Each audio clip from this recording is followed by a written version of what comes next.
사도행전 1장 9절부터 보시죠. 이 말씀을 마치시고 그들이 보는데 올려져 가시니 구름이 그를 가리어 보이지 않게 하더라.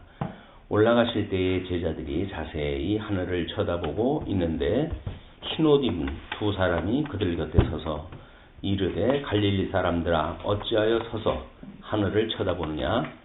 너희 가운데서 하늘로 올려지신 이 예수는 하늘로 가심을 본 그대로 오시리라 하였느니라. 오늘 7쪽에 승천, 그리스도의 승천에 대한 이야기입니다. 한 주가로 2번 그리스도의 승천.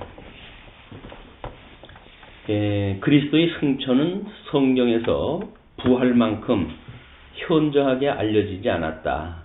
부활은 예수님의 생애에 있어서 참된 전환점이었으나 승천은 부활에 필요한 보충이요 완성이라 할 수 있다.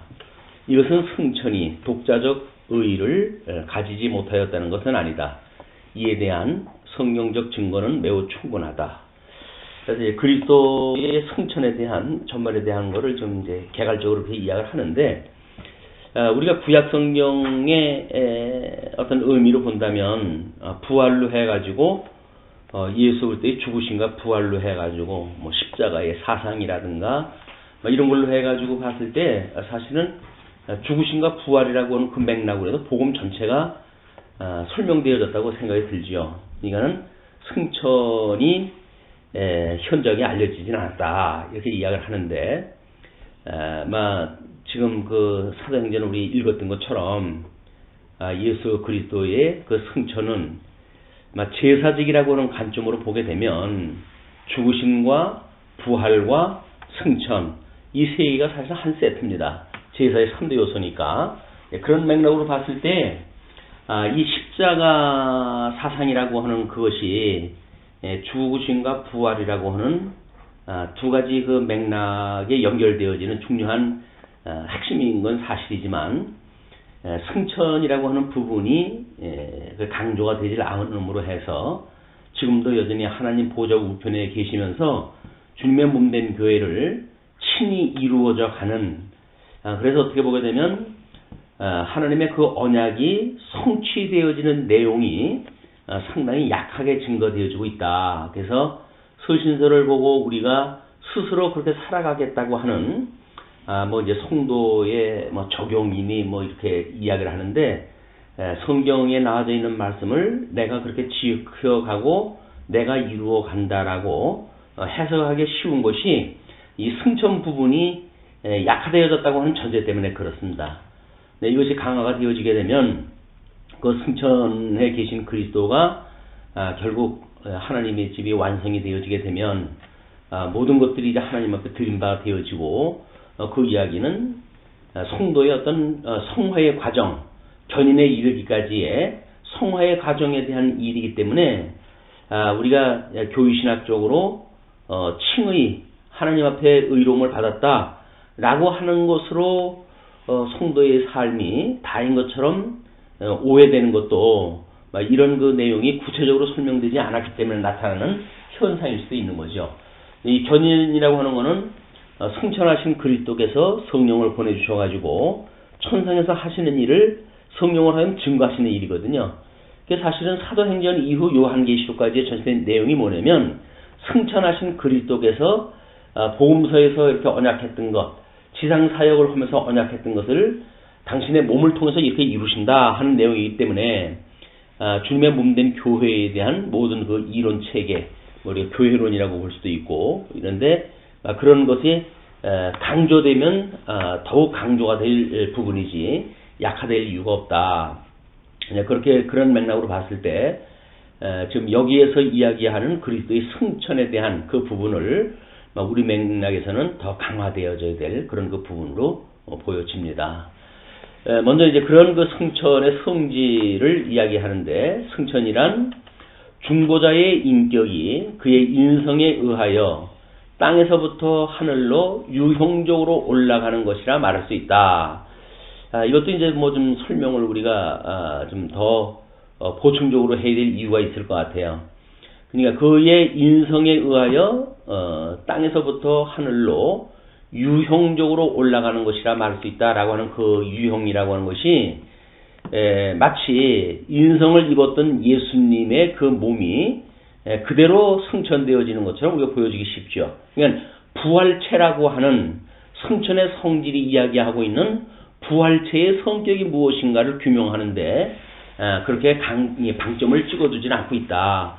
그래서 우리가 죽었을 뒤에 부활에 대한 것도 사도신경에 보게 되면 우리 몸이 다시 사는 것을 믿으며 이렇게 이야기를 해서 여전히 그 우리의 몸이라든가 예수 그리스도의 인성이라든가 라고 하는 그거를 마치 유형적인 걸로 국한시켜 놓고 있다. 근데 그렇지는 않습니다.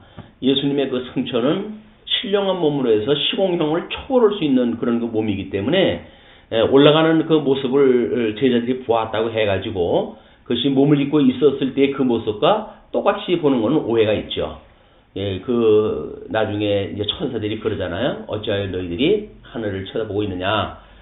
그리스도께서 너희들이 본 모습 그대로 오리라. 라고 이제 이야기를 한단 말이에요. 근데 그 본 모습 그대로라고 하는 그 이야기는 부활체로서의 예수 그리스도의 승천의 모습으로 오신다는 이야기이기 때문에 이제 우리 예수님이 승천을 갖다 하셨을 적에는 감난산에서 제자들 500여 명의 제자들이 보는 가운데 올라가셨다고 이렇게 보통 이야기가 되어지고 있단 말이에요. 근데 우리 마태복음을 공부할 적에도 예수님의 재림의 모습을 이야기하실 적에는 번개가 동에서 서로 번쩍이듯이 어떤 시간을 뛰어넘는 공간을 뛰어넘는 그런 개념으로의 재림을 설명을 하고 있거든요. 그래서 공간에 제한받는 것처럼 예수님이 오셨을 때 우리가 말을 어느 나라 말로 하는 예는 등 이런 것들은 상당히 유화적인 표현이란 말이에요. 그렇지 않다. 이미 시공형을 초월하신 그런 그 부활체이기 때문에 그분의 그 승천에 대한 성질은 이렇게 단순하게 유형적으로 올라가는 것 이런 거는 뛰어넘는 어떤 설명이 필요하다 이렇게 보면 될 것 같아요. 그리고 그것은 한 장소에서 다른 장소로 가는 경역적 옮김이었다라고 이야기하는 그 어떤 영역에 대한 경계 이런 맥락의 이동으로 본단 말이에요. 근데 이것도 마찬가지로 물론 하늘도 땅도 마찬가지로 장소임을 의미한다라고 이야기를 갖다 해서 어떤 단순한 우리들이 보는 하늘과 땅 이런 그 개념이 아니라 우리 첫째 날 만들었던 천상의 세계 그것이 설명되지 않는 하늘과 땅이라고 하는 것은 우리가 궁창이란 말이에요. 여기서 말하는 건 아마 궁창일 거야.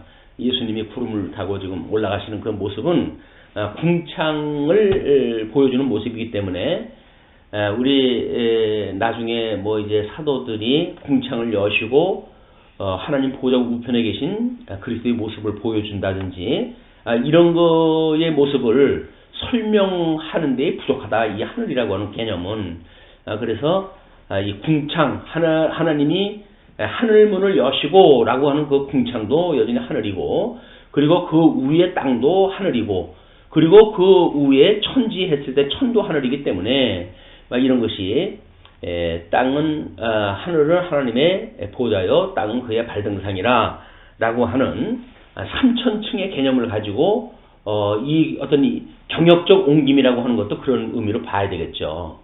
그렇지 않다고 한다면 매우 물리학적인 개념으로서의 어떤 경역적 옮김 이 정도 또는 우주 종말이라고 봤을 적에도 여전히 어떤 그런 하늘이 두루마리처럼 말린다라고 하는 정도의 그런 그 개념의 경역적이라고 하는 의미를 우리가 가질 수밖에 없다. 좀 더 확장을 할 이유가 있습니다. 그리고 예수님의 승천은 다만 한 장소에서 다른 장소로 옮겨가는 것뿐만 아니라 그것은 그리스도의 인성이 한층 더 변화되었음을 의미하는 것이었다. 그래서 인성이 더 변화되었다라고 하는 그 말을 잘못 쓰게 되면 예수님이 인성을 입고 오셨을 때에 완전한 인성이라고 했던 그 하나님의 인성의 충족성 참 인간이고 참 하나님이라고 했던 그런 설명이 부족한가? 라고 하는 질문을 유발시킬 수가 있단 말이에요. 그때는 그러면 뭐가 부족했나? 그래서 더 변화되어져 가지고 완성도가 높은 걸로 되어진단 말이냐? 이렇게 보여지기 때문에 그렇지는 않다. 지금 인성이라고 하는 거는 우리가 타락한 본성을 입고 지금 이 아담 이후의 모든 자손들이 있었기 때문에 예수님이 그런 모습을 입고 이 땅에 오셨다는 거거든요. 그 인성이라고 하는 그것이. 그렇기 때문에 죽었다가 부활을 했다고 하는 그 이야기는 사망 권세를 이기시고 모든 저주의 그 권세를 예수님께서 완전히 장악을 하신 그런 그 상태이기 때문에 죄 가운데 있었던 우리들의 모습을 가지고 어떤 인성이 오셨다고 한다면 승천이라고 하는 그 이야기는 그걸 뛰어넘는, 그래서 이걸 우리 예수님의 승기의 신분이라고까지 이야기가 하는데 그런 그 개념으로 확장을 갖다 해서 봐야 된다. 그래서 그 인성은 현재 하늘나라 영광의 충만에 들어가셔서 하늘나라 생명에 완전히 적응하게 되었다. 이거는 지금 이제 하나님 보좌 우편에 앉아 계시다고 하는 그런 그 개념이죠. 영광의 충만에 들어가셨다. 영광의 광채로 오셨던 그분께서 영광의 본체가 되시는 하나님 우편에 가 계시니까 그런 그 개념으로 되어지지만 이 어떤 영광의 충만이라고 하는 그런 것으로 설명이 되어야 될 것인지, 이것도 우리가 이제 단어를 설명해 가면서 충분히 이 설명을 좀 충실하게 할 필요가 있다. 그래서 현재 하늘나라 영광의 충만이라고 하는 그 이야기는 우리 하나님의 뜻이 하늘에서 이루어진 그런 개념으로 이해를 하면 이미 거기에서는 중보자 예수 그리스도의 심판의 역사가 다 있었고 구속의 역사도 다 이제 이루어진 거죠. 빛과 어둠을 나누시고 윗물과 아래물을 나누심으로 해가지고 시간, 공간, 형상의 모든 것들이 거룩하게 되어지고 그리고 이제 하나님 나라가 이루어진 거기 때문에 그런 그 내용으로 설명해야 되지 않을까. 그냥 하늘나라 영광의 충만이다 이렇게 하는 그 이야기는 그 개념이 모호하단 말이에요. 그렇게 되어지고 또 하늘나라 생명에 완전히 적응하게 되었다라고 하는 그런 그 이야기도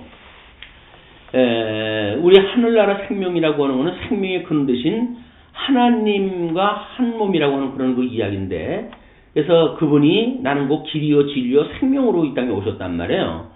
그렇다고 한다면 생명으로 이 땅에 오셨던 그리스도의 그 생명이 하늘나라의 생명과는 뭐가 다른가? 그래서 하늘나라에 가게 되면 그런 그 다른 하늘나라의 생명에 예수 그리스도가 적응이 돼야 되는가? 라고 하는 어떤 그걸 전제로 한 설명이란 말이에요.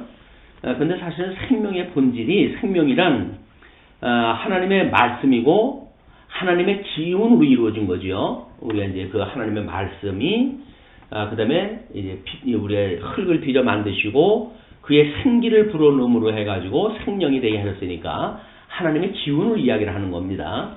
그러면 하나님의 기운이요, 또 하나님의 말씀이고, 그리고 이제 우리가 이제 사망이 생명에 상침받아졌다고 하는 그런 그 개념으로 봤을 때 그 생명이라고 하는 그런 그 개념은 어둠의 권세를 오히려 장악할 수 있는 그런 그 생명이다.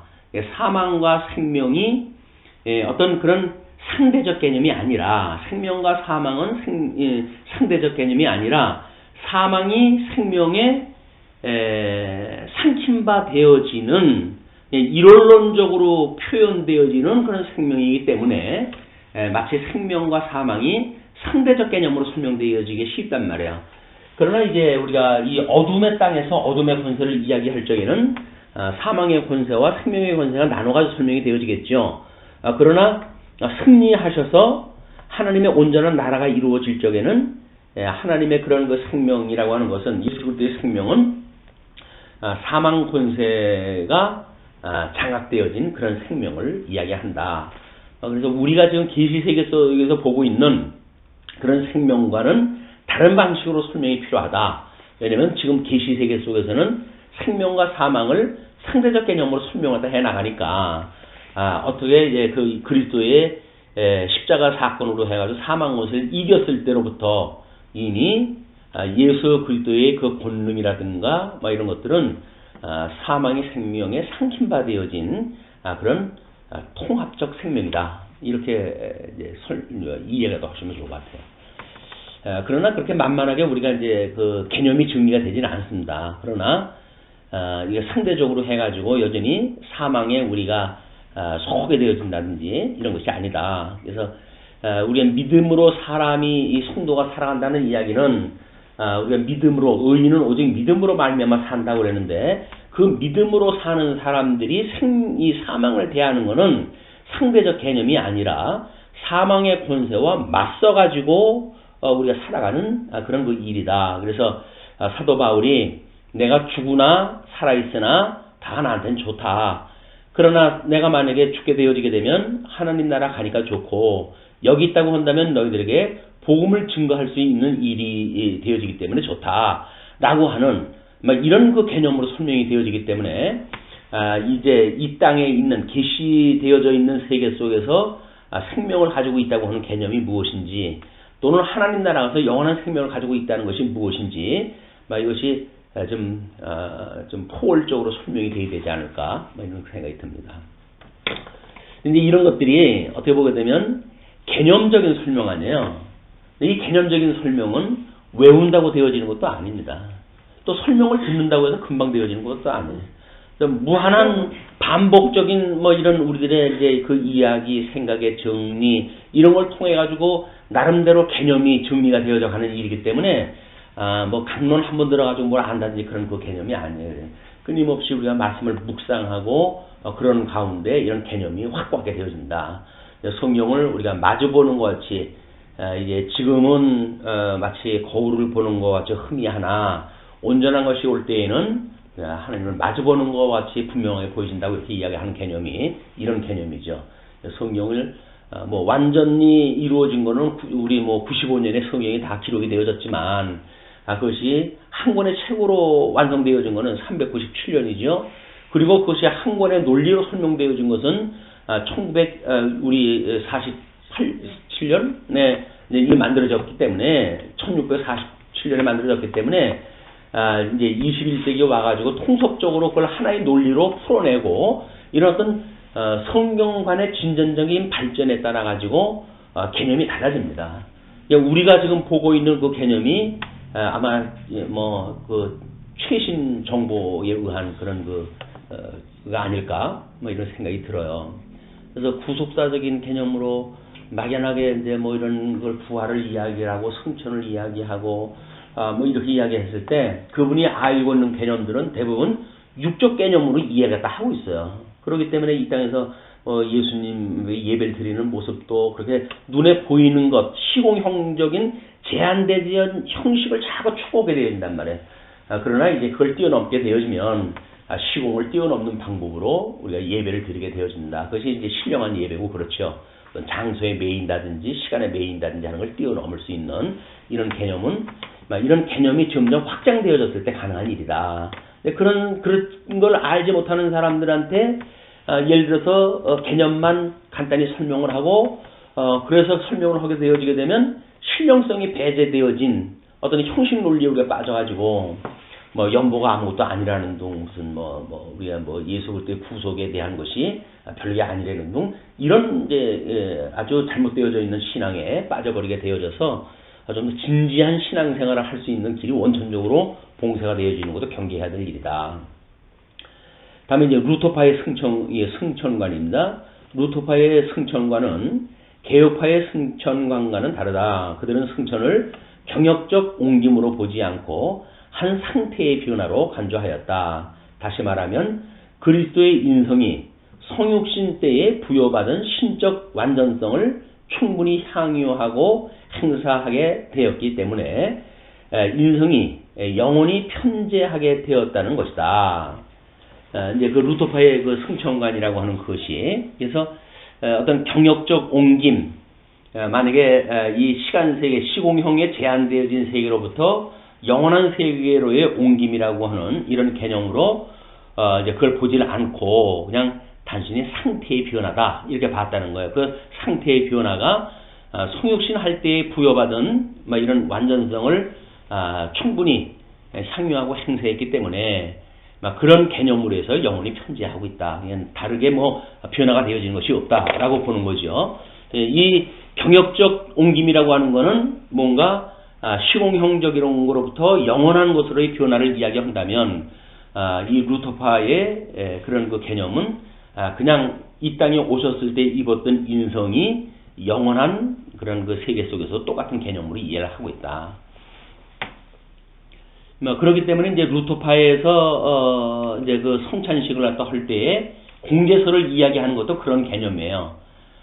이제 그 루터파에서는 공제설을 이야기를 하는데 그거는 우리가 이제 떡을 떼고 잔을 나눌 때에 이제 우리 기도를 갖다 하고 그렇게 되면 거기에 떡과 포도주와 동시에 예수 그리스도의 몸과 피가 공제한다 이렇게 이제 보는 거거든요.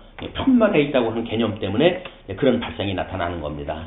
우리는 완전히 이제 경역적으로 옮긴 사건으로 이해를 하기 때문에 우리는 그의 피와 살이라고 하는 것을 기념하는 이런 개념으로 이해가 하지 공제되어져 있다든가 변화되어진다든가 이런 개념으로 이해를 하진 않는다. 그 다음에 승천의 의의를 보게 되면 승천에서 그리스도께서 대제사장으로서 성부에게 완전한 제사를 드리기 위하여 하늘나라 지성소에 들어가심을 보게 된다. 이것이 이제 우리 제사직의 3요소 중에 제사직에 대한 중요한 문제란 말이에요. 그것은 현재 그리스도와 함께 천국의 많은 자들과 영원히 그와 함께 살기로 결정된 신자들의 승천을 예고하는 것이다. 그래서 예수님이 돌아가셨을 때 성전의 휘막이 갈라진 것이 바로 1년에 한 차례 들어갈 수 있는 그 성전의 모든 기능이 이제는 취소가 되어지고 무시로 예수 그리스도를 통해 가지고 하나님 앞에 나아갈 수 있는 것을 보여주는 일이기 때문에 그걸 이야기하는 거죠. 승천은 그리스도에게 속한 사람들을 위하여 장소를 준비하는 방도이기도 하다. 그래서 이제 우리가 이 영원한 구원을 받은 사람들이 살 하나님의 나라라고 하는 개념으로 봤을 때 예수님 자신이 제자들이 있을 곳을 예비하기 위하여 아버지에게로 가야 할 필요성을 말씀하신 바가 있었다. 이제 그런 그 이야기죠. 우리가 있을 아버지 집을 준비한다. 우리가 사실은 이제 그런 개념도 이것이 우리들의 몸은 지어져가는 성전이고 그렇기 때문에 예수 그리스도 안에서 하나의 성전이 되어진단 말이에요. 예수 그리스도는 교회의 그 기초가 되어지고 그 위에 세워진 교회로 해가지고 하나의 성전이기 때문에 요한계시록에 보게 되면 그 하나님 나라는 성전 한 채밖에 없더라라고 하는 그 이야기도 예수 그리스도와 우리가 하나의 성전이 되어졌고 그 안에 하나님이 임재하시기 때문에 이제 그 성전 하나밖에 없는 걸로 요한이 이제 그걸 갖다 그린 거죠. 그런 개념으로 보게 되면 우리가 좀 더 영원한 개념 속에서 하나님과 한 몸이 되어진다는 이야기는 예수 그리스도와 한 몸을 이룬다는 이야기는 성전으로의 집을 지은 거고 그 집이 우리들이 거할 집이기 때문에 신랑이 준비한 집이란 말이에요. 그 집에 우리가 들어가서 사는 거예요. 결혼해가지고. 그 신랑 되신 예수님과 신부된 교회가 함께 사는 집이기 때문에 그 집에는 성부 하나님이 임재하시는 곳이다. 그 집이었다. 그런 개념으로 이해를 하시면 좋을 것 같아요. 그 다음에 하나님 우편에 앉으십니다. 그리스도는 승천하신 후 성부의 우편 보좌에 앉으셨다. 그는 자신이 장차 하나님의 오른편에 앉으실 것을 예언하셨다. 그래서 이제 마태복음 다음 시간에 우리 이제 다음 시간에 공부할 거지만 26장 64절에 이야기를 다 하고 또 하나님의 그 우편은 권능과 영광의 자리를 의미하고 있으며 그리스도께 교회와 우주에 대한 통치권이 주어졌다는 것 그리고 이에 합당한 영광에 참여하게 되었다는 것을 의미한다. 그래서 만왕의 왕으로서의 이제 그분이라는 거죠. 그래서 우리가 승천하신 예수 그리스도의 성질을 좀 더 이렇게 믿음으로 화합을 한다면 대주제가 되시는 분이 그분 아니에요? 그분하고 한 몸을 이루어 가지고 뭔가 성전을 이루신 분 아닙니까? 그러면 우리의 교회 관서부터 또 우리 안에 거하시는 하나님의 임재, 그래서 하나님의 선한 뜻을 분별하는 그런 그 영적 예배를 드리는 우리들의 일괄적인 신앙생활, 예수 그리스도의 통치 아래서 살아가는 성도들의 삶, 이런 것들이 하나로 어우러지는 개념이기 때문에 예수 그리스도의 승천에 대한 그 개념은 매우 중요하다. 그래서 근데 왜 그러면 구약 성경에 예수 그리스도의 부활의 영역까지만 그렇게 창건, 풍부, 유수, 회복이라고 하는 것으로 설명이 되어졌을까? 그 개념은 신약 성경의 하나님 나라는 예수님이 이 땅에 오셔가지고 예수님이 약속을 하거든요. 모든 구약은 예수님 오심으로 해서 끝이 나야 돼요. 그리고 예수님은 새 언약을 갖다 해가지고 주님의 몸된 교회, 하나님 나라, 교회를 이루신다. 이렇게 하기 때문에 교회에 대한 언약에 대한 성취되어진 어떤 근거를 구약 성경에서 끌고 오는 건 잘못되어진 것이다. 이렇게 보시면 될 것 같습니다. 그리고 그는 모든 신자를 위하여 끊임없이 강구함으로써 교회의 이익을 효과 있게 하시며 안정케 하신다. 그리고 성령과 그의 종들을 통하여 자기 백성들을 계속 교훈하신다. 그래서 이 교훈하신다고 하는 게 단순히 어떤 그 지도라고 하는 그런 개념이 아니라 언약을 언약대로 이루어 가신다는 개념이거든요. 그냥 신약 성경의 모든 그런 그 서신서에 나타나는 이야기는 주님께서 천상에서 그걸 친히 해 가신다는 거예요. 그렇기 때문에 우리가 그걸 천상 사역이라고 구분하다 한다. 그리스도의 지상 사역과 천상 사역이기 때문에 주님이 해 가시는 일인데 그에 오신 성령께서 봐라. 지금 그 약속한 대로 주님께서 이 일을 갖다 해 가시지 않냐? 라고 해서 우리한테 증거를 갖다 하시는 거지. 그거를 뭐 우리가 뭔가 성령의 그런 그 힘을 빌려 가지고 우리가 이루어가는 개념이 아니다. 주님께서 하신다고 하는 거를 성령께서 증거를 갖다 하시는 것이고 우리는 성령 안에서 그걸 믿고 성도가 살아가는 것이다. 이렇게 이해를 하셔야 되는 거예요. 잘못 우리 이제 이런 어떤 신약 성경에 나와져 있는 거를 오해하게 되면 뭐 곧잘 하나님이 다 하신다고 이야기하다가도 우리가 그렇게 해야 되지 않냐. 뭐 이렇게 이제 그쪽으로 빠져나가는 거야. 근데 뭐 인문학적으로 너무 이야기가 멋있어요. 참 하나님이 다 하시고 뭐 이렇게 하시고 참 우리는 아무것도 아니고 뭐 하나님의 그런 그 중심에 의해서 그런 그 어떤 주권에 의해서 마땅히 되어지는 겁니다라고 이야기했다 하면서도 끝내 그렇기 때문에 우리가 이것을 열심히 해야 된다. 뭐 이런 쪽으로 자꾸 몰고 가기 때문에 사실 구별하기 어렵습니다. 구별하기가 어려워요. 그렇다고 해가지고 뭐 우리는 또 윤리 얘기 안 하나요? 주님께서 해간다고 해서 윤리를 갖다 뭐 기가 막힌 윤리 다 이야기하잖아요. 그런데 그 사람들도 그 똑같은 얘기 한다니까요. 뭐 성령의 열매를 이런 열매를 맺어야 될 거 아니냐. 우리는 결과적인 거 열매를 이야기를 하고 그분들은 전제되어진 걸로 해가지고 스스로 맺어지는 열매 갖다 이야기를 하기 때문에 본질이 다른데도 불구하고 설명되어진 건 똑같은 걸 설명을 해요. 성령의 열매 이야기하고 하나님의 절대 주권 이야기하고 예수 그리스도의 구속을 이야기하고 다 똑같은 걸 이야기를 해요. 근데 똑같은 걸 이야기를 하는데 본질은 달라요. 그게 본질이 다른 거기 때문에 쉽지는 않습니다.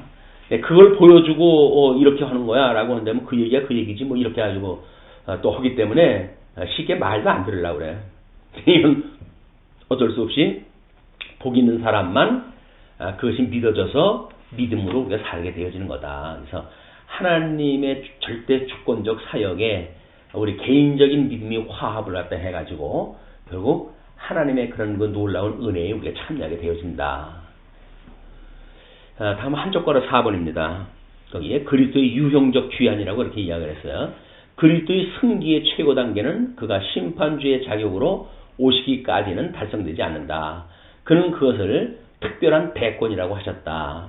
그래서 지금 승기의 최고의 단계를 심판이라고 하는 재림에다 이제 두신 걸로 이야기가 되어지는데 예수 그리스도의 어떤 이런 그 승기나 또는 그의 비하의 신분이라든지 하는 그거를 단계를 상하의 개념으로 설명할 수 있는가? 그거는 성격에 대한 단계를 우리가 구별하다 해야지 그것이 마치 어떤 정점이 있고 최하점이 있는 것처럼 설명하는 방식은 나름대로 설명에 오류가 만들어진다. 그래서 여기서는 지금 심판주의 자격으로 가는 최고의 단계라고 하는 개념이 아니라 그런 승기의 우자로부터 재림이라고 하는 완성되자 하나님의 뜻이 이루어진 것을 따라서 심판하시는 그런 단계면 그런 단계, 아니면 어떤 성격이면 우자의 성격으로부터 재림의 성격으로의 어떤 그 변화, 이런 걸로 설명하는 것이 맞다고 생각이 듭니다. 그 다음에 어떤 사람들은 그리스도의 재림을 과거에 두고 그의 재림의 약속은 이미 그가 오순절에 성령으로 오신 그때 벌써 실현되었다고 주장하고 있다.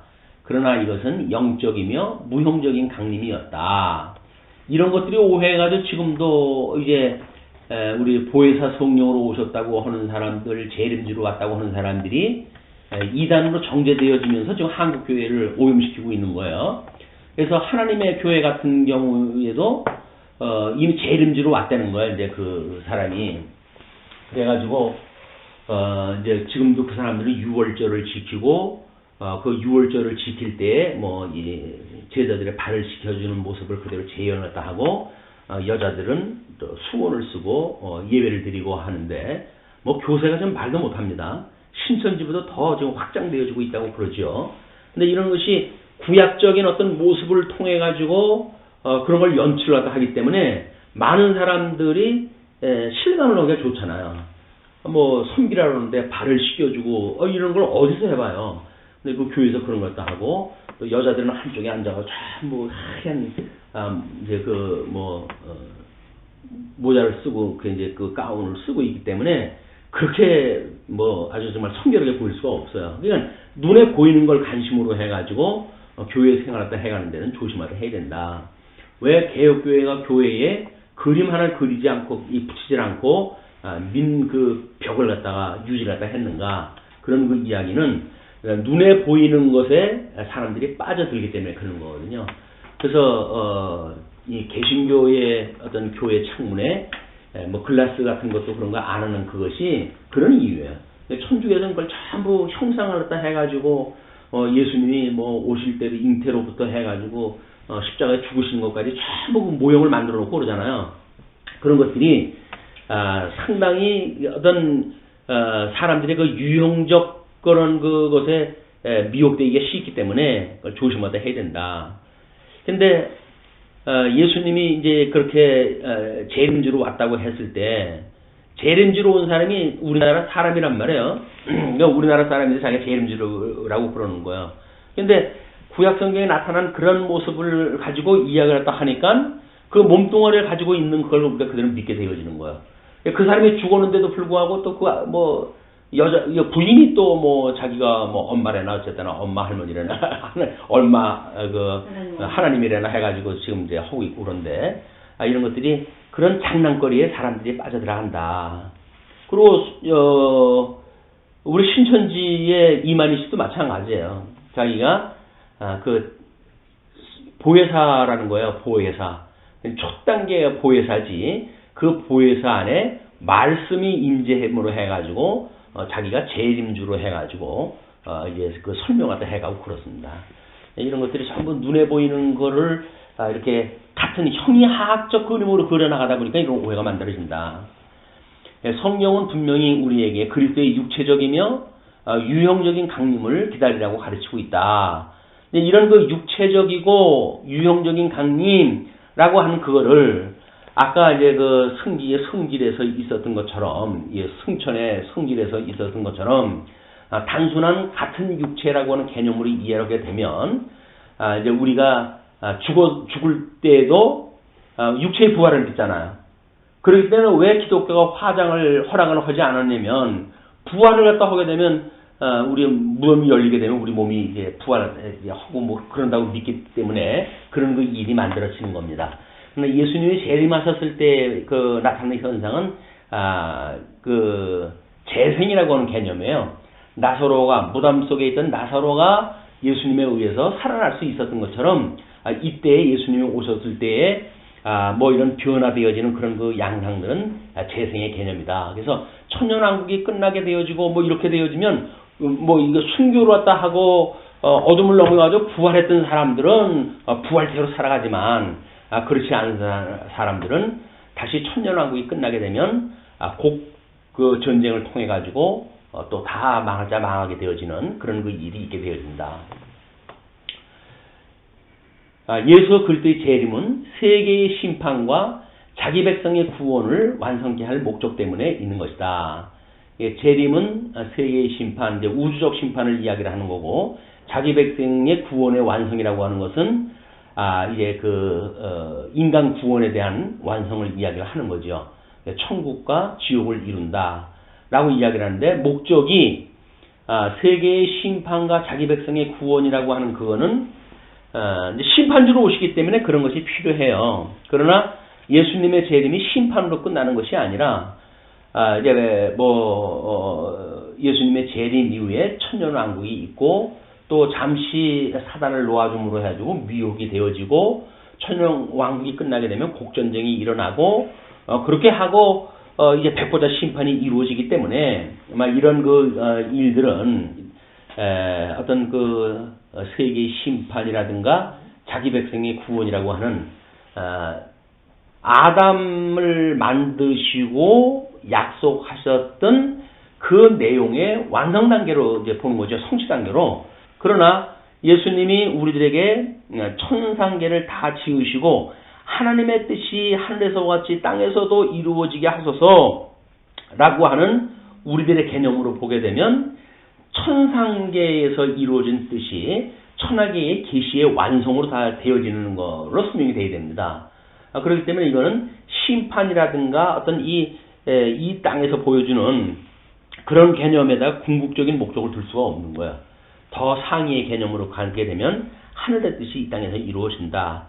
그 하나님의 이 하늘에서 이루어진 것이 이 땅에서 이루어질 때에 하늘이 두루마리처럼 말리고, 그리고 땅이 불을 채질에 다 녹아버리고, 그것이 결국 심판에 대한 모습이에요. 심판의 모습이지 그게 목적은 아니다. 하늘의 뜻이 이 땅에서 이루어지기 위해서 오셨는데 그걸 완성하는 형상의 모습이 심판과 구원에 대한 것으로 나타나는 거다. 그래서 그 개념도 우리가 조금만 한 단계 업그레이드 시켜야 될 이유가 있다고 보여집니다.